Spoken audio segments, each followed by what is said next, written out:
seated. Please be seated.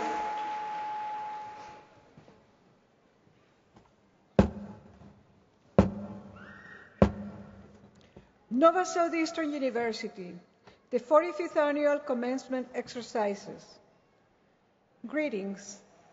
The trustees, president, administration, and faculty of Nova Southeastern University bid you welcome to this joyous celebration for the conferral of degrees upon those whom the university honors for learning and diligence, and upon those whom the university charges to turn scholarships into service. Will the audience please rise and join the faculty and graduates in the singing of the Star-Spangled Banner? You will find the words in the front of the program.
Please be seated.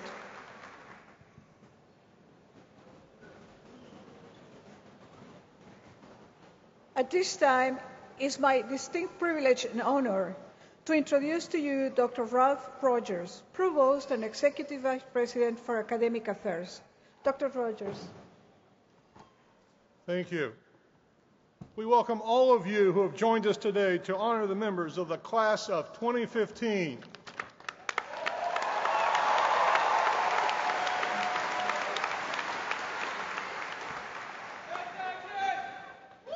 At this time, I would like to recognize the members of the Nova Southeastern University Board of Trustees who are with us today on the platform. Dr. Sylvia Flores, today's Grand Marshal.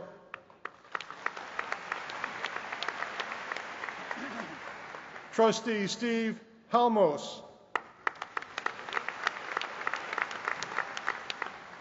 Trustee Sam Morrison.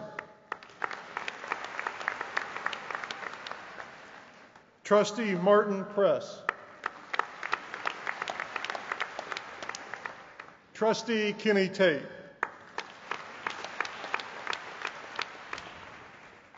I would like to introduce Dr. George Hamberry, President and Chief Executive Officer of Nova Southeastern University.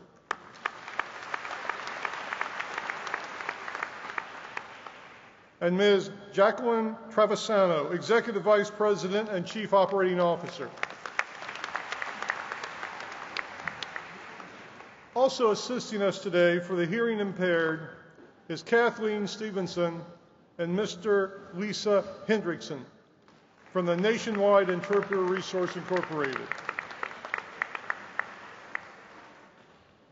I would now like to introduce Dr. J. Preston Jones, Dean for the H. Wayne Huizenga School of Business and Entrepreneurship.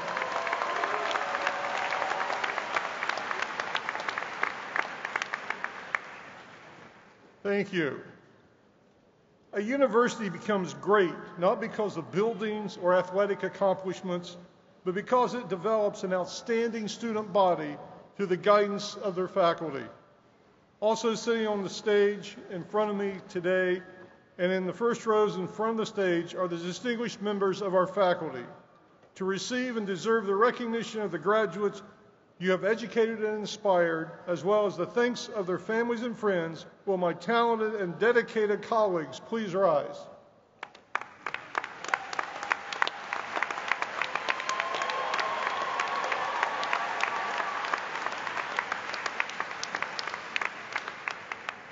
To formally open these commencement exercises, I am privileged to ask President George Hamberry to come forward.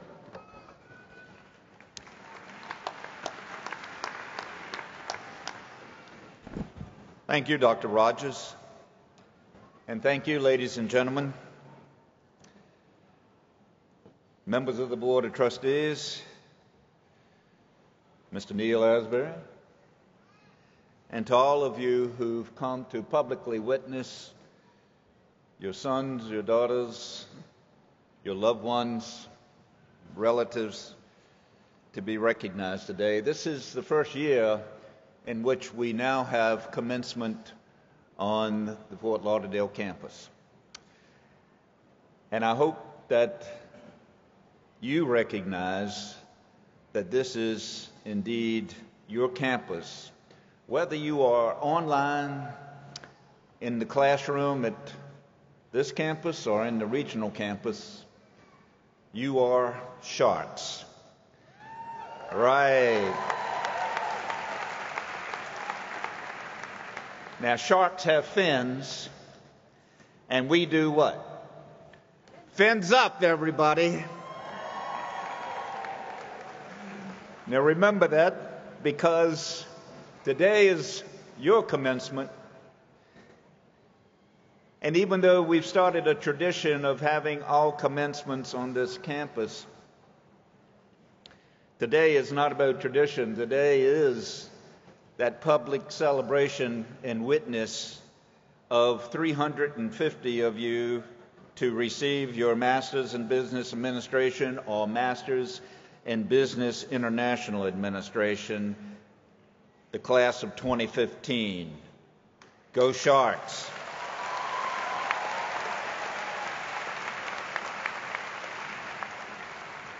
We will award about 7,500 degrees this academic year.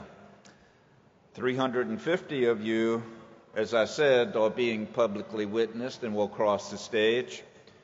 But of that 7,500, to show you that you're never too old or you're never too young to receive a degree from Nova Southeastern University. In fact, our oldest graduate this year is 70 years old.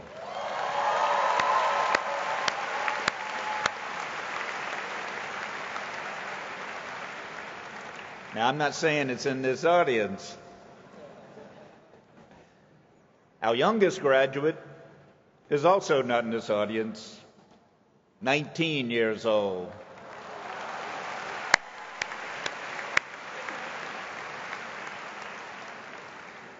So regardless of your age, I'm sure everyone in here has made new friends, and you've downed more than the FDA recognized safe amount of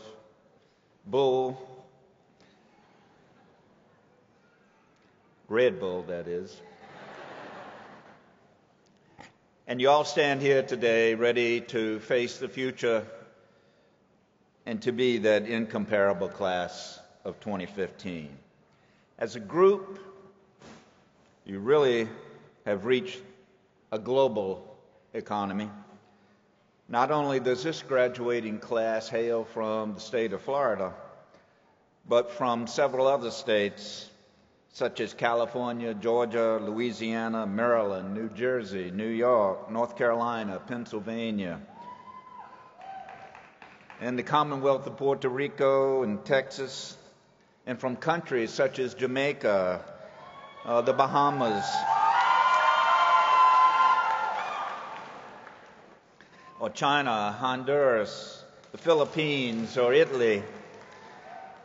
In fact, this year's entire NSU graduating class hails from 45 nations around the globe.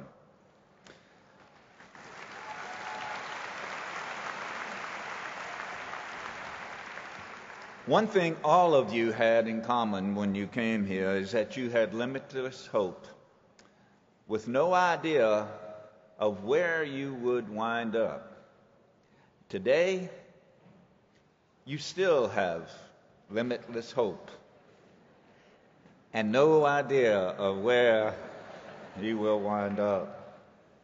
But I assure you, things are much different today. First of all, just when I was coming here, I've heard that the job market is better than it ever has been since the recession began in 2007.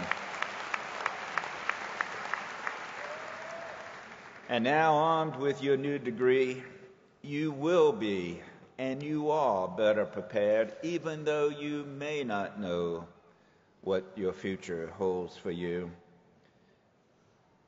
I know that it's hard for you to hear people in my generation to say to your generation, you just can't imagine the opportunities before you.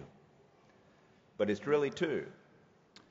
It wasn't so long ago that we had never heard. Matter of fact, from the time in which you were an undergraduate to the day of you receiving your graduate degree, the words such as drone operator, a professional blogger, search engine optimization specialist, none of those careers existed ago.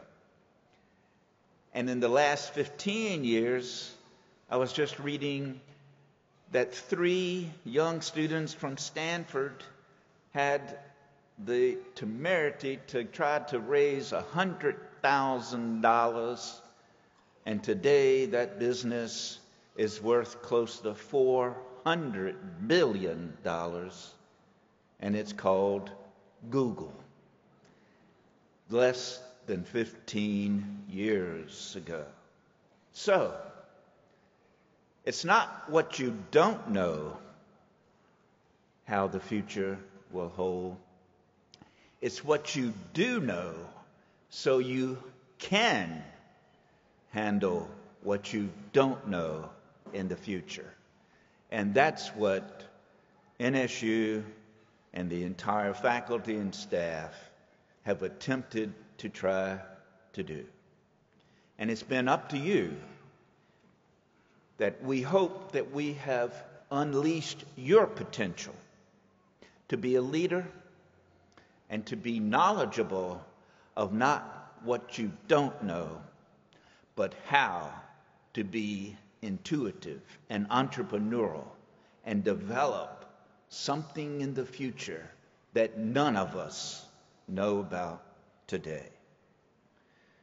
So whatever path you choose, I hope you will always aim for your reach. Whether you go into private business, whether you are with a major international company, or maybe you will continue, and I know some of you are in the military, or maybe you are veterans, and I'd like those who are active or veterans to please stand who are in the graduating class.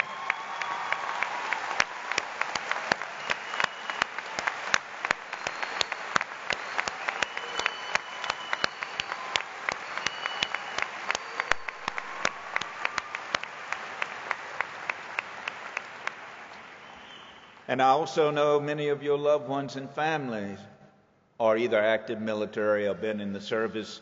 Would they please stand and be recognized in the audience?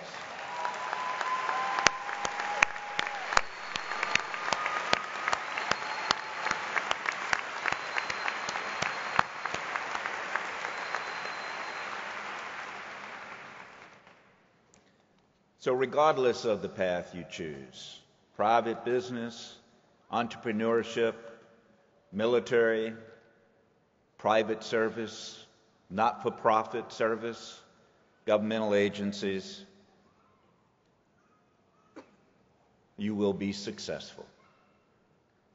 And behind every successful graduate, There's individuals that have mentored you and helped to support you to fulfill that worthy goal. And your persistent realization of that worthy goal. You could not have reached where you are today without those leaders who have inspired you. And toward that effort, Dr. Rogers introduced them earlier, but I'd like for the graduates to give one last recognition to those faculty members that are here today. Would the faculty please stand, and graduates, please recognize.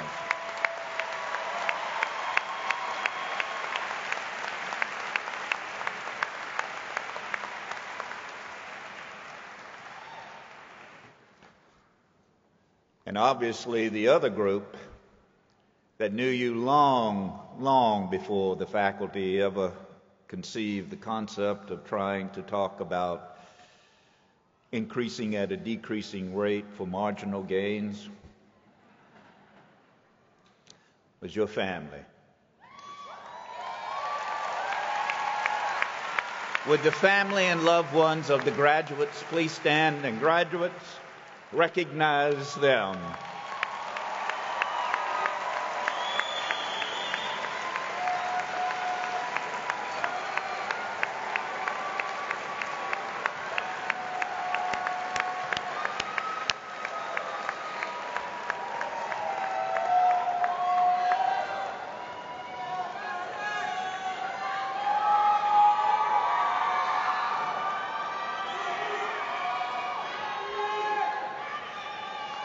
Okay, we got a little bit longer, so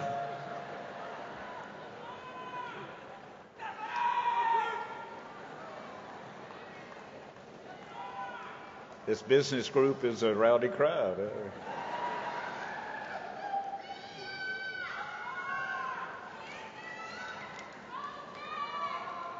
But it's as I said, success is indeed a progressive realization of a worthy goal.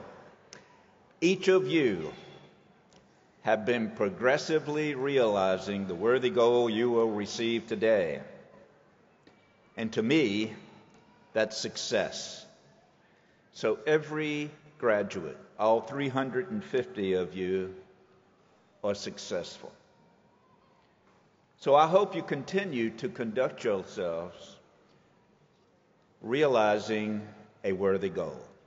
And I hope that after today, or hopefully before today, you've established a new worthy goal, because it seems axiomatic that you cannot lead if you don't know where you're going. As you all know, that great philosopher Yogi Berra, who said, if you don't know where you're going, you might wind up someplace else. You're not going to find that someplace else on Google Maps. You've got to choose that someplace else yourself. So I encourage you to set your bar high. Indeed, set it higher than your reach. And then give it 10% more. Always have faith and confidence to show your leadership to others. And continue to have core values. If you don't have core values, and you don't express those core values, then it's so easy to accept the core values of others. So the day is the public recognition of your accomplishments. You are at that someplace else. And the beginning of your career and your life faces you. From here on out, you'll be heading into new and different directions. Your time as graduate students has ended here at NSU. But we hope that as you part, you will not be ended with NSU. No matter what road you take, You now are with 167,000 other graduates who have walked across this stage, or a stage at NSU. You embody NSU's spirit, and the reputation and success of NSU have rested up till today on the shoulders of your predecessors. From here on out, it will rest not only on their shoulders, but on yours. Your success will determine the success of NSU. But whatever you do, I challenge you to live up to the admonitions of Shakespeare, who gave Polonius his words of advice to his son Laertes. This above all, to thine own self be true, and it must follow as the night the day, thou canst not be false to any man. So you don't need a big job or a fancy title to be a successful leader. But you do need to have integrity. Integrity, like a mirror, once broken, almost impossible to repair. So I end these comments to our graduates. I wish all of you success. And in the words of that last great philosopher, fins up, everybody. And go Sharks.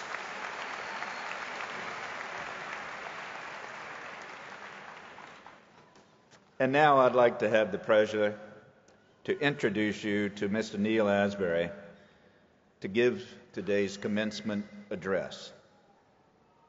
When it comes to advocating on behalf of entrepreneurship and free enterprise, there is no one more passionate about these topics than Neil Asbury, CEO of the Legacy Companies.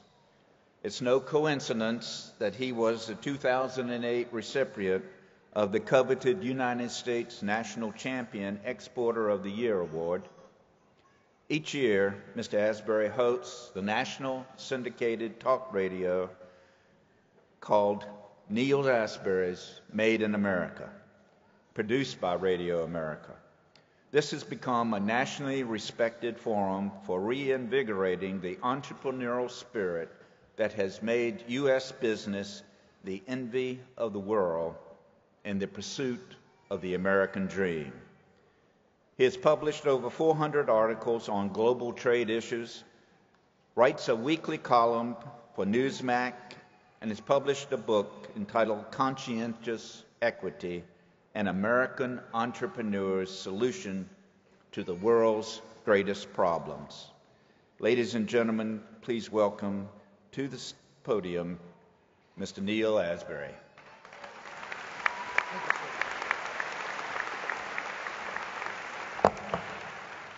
Wow, what a good-looking group of people here this morning.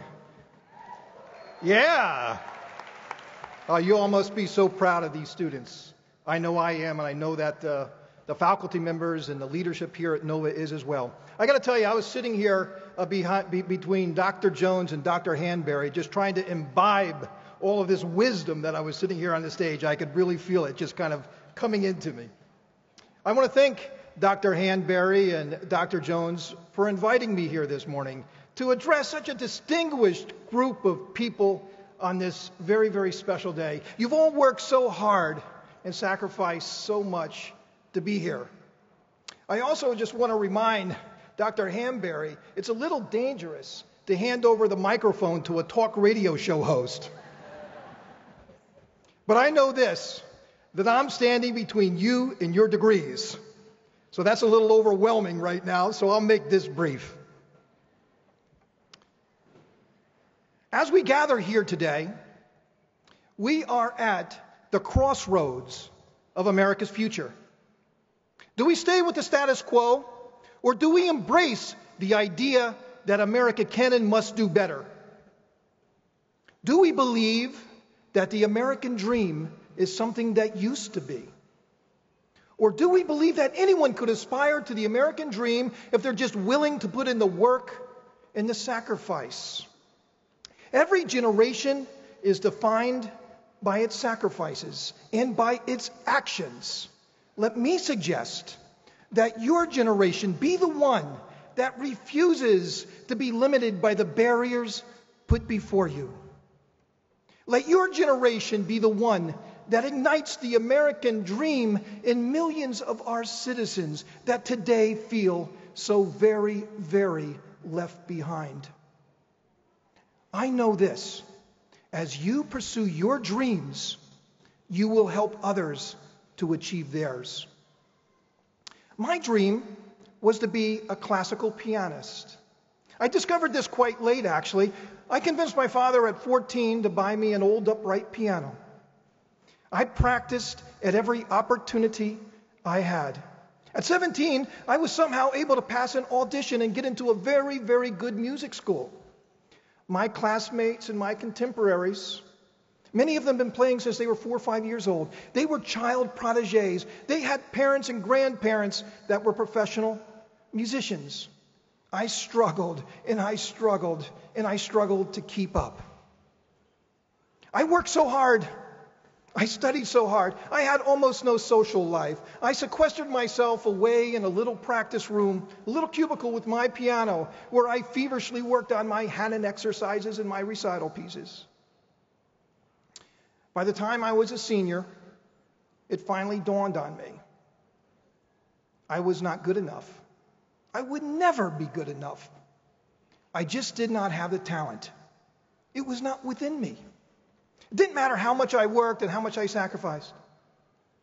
My parents paid for my tuition and my private lessons. Money that they struggled to get, money that they did not have. All that time and that resource was wasted.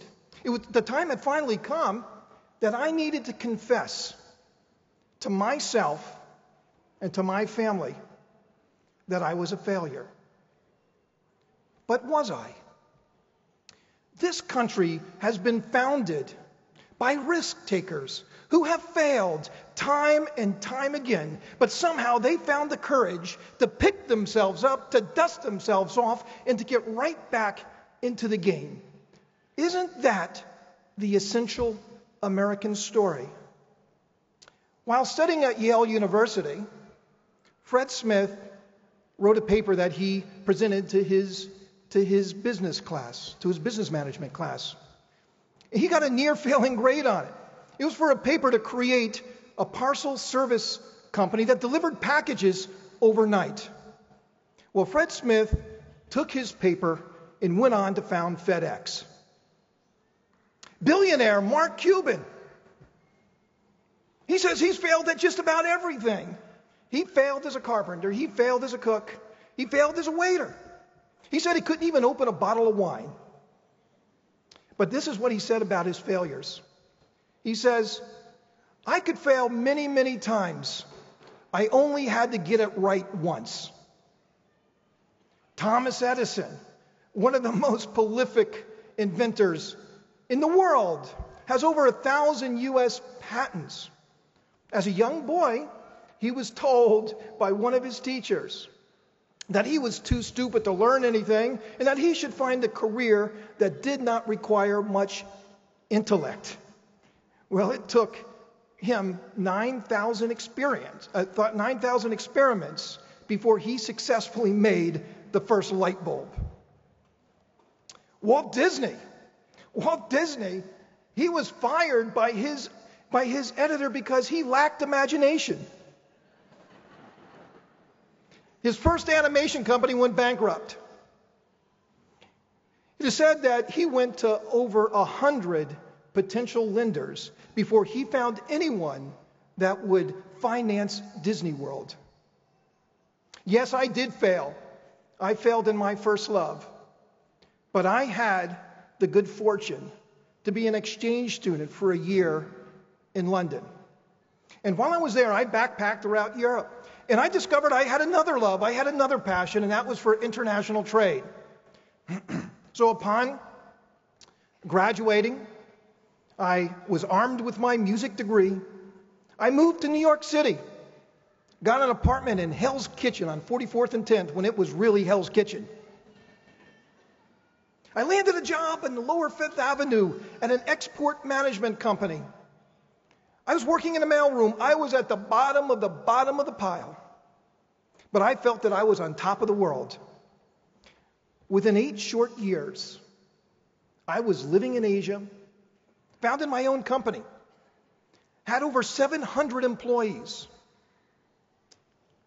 and had distribution facilities in 12 countries. And as they say, the rest is history. We are not defined by our successes. We are measured by our failures. And how we can rebound from those failures and get up and get right back into the fight. You know, these great Americans that I just used as examples, they had one thing in common. They had an enormous amount of passion. This passion got them through anything. Anything that the world could throw at them, it didn't matter. Nothing could knock them off their game. They had passion. Let me tell you, they had setbacks. I had setbacks. And you will have setbacks.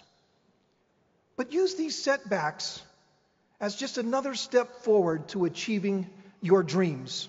And remember, passion is the only commodity that you will have in ample supply, because your dreams will always cost you more and take you longer to get there. Keep your passion. And there is another thing I can tell you. You sitting here today have talents that you don't even know. Let me tell you that despite all of the undergraduate and graduate courses that you've gone through, and all of your accomplishments, and all the wonderful things that you've been able to achieve, you have talents that you have not yet discovered. And don't let age be a limiting factor. Myself, I did not know that I had entrepreneurial skills until I was well into my 20s. I did not realize I had a talent for writing and for broadcasting until I was into my 40s. Coming here to Nova, Dr. Hanbury just said about all of the students from around the world that go to school here. I've read that there are students here at Nova from 116 countries, from 5 continents. That makes you citizens of the world. And this is a good reminder that 95% of the world's population and 75% of the world's wealth resides outside of the United States. Expand your horizons. You can change the destiny of countries. Get involved in global commerce. You can help countries raise their standard of living, and you can help protect the environment. Don't be afraid of a blank piece of paper. Write down your dreams and how you are going to get there. And as you learn new things, keep updating it and updating it. Well, that was the advice that I recently gave to a Nova student a couple of months ago that I was mentoring. She was interested in social entrepreneurialism. Her dream was to create a business that could employ hundreds of homeless people. And while they were employed, she would provide them housing and vocational training until they could get back up on their feet. We all find inspirations at times and places that we don't imagine. On that day, I became the student, and the student became the teacher. How beautiful is that? And finally, let's not forget about the 25 million unemployed and underemployed Americans. I believe that the greatest national security threat facing our nation is the lack of jobs. And I'm not talking about any job, but good paying jobs. For it is these jobs that generates the revenue, that creates the tax base, that pays for our schools, our universities, our hospitals, our highways, our ports. These are the jobs that keep America strong. These are the jobs that give our people hope. These are the jobs that keep our people out of poverty. These are the jobs that pave the way to the American dream for millions of our citizens. But we cannot sit back and wait on Washington to come up with the answers. Washington is a state of dysfunction. It's as if they've ran out of ideas about our economy and how to fix it. Pivot to this, pivot to that. Let's talk about anything but talk about jobs. So therefore, our nation must look to you. You are the job creators. You are the ones to provide opportunity and hope to our people. You are the ones to keep our country strong and prosperous. America must believe in itself again. And that means that you must believe in yourself and your potential. I believe that the vast majority of the wealth in this world has still not yet been created. I'm going to say that again because it's the most important thing I'm saying here today. I believe that the vast majority of the wealth in this world has still not yet been created. It is your job to go out there and create that wealth and deploy it in such a way that it improves the lives of all of us. So I'll stop where I started. The American dream, it is not dead. It's just waiting on you to wake up its promise once again. Thank you.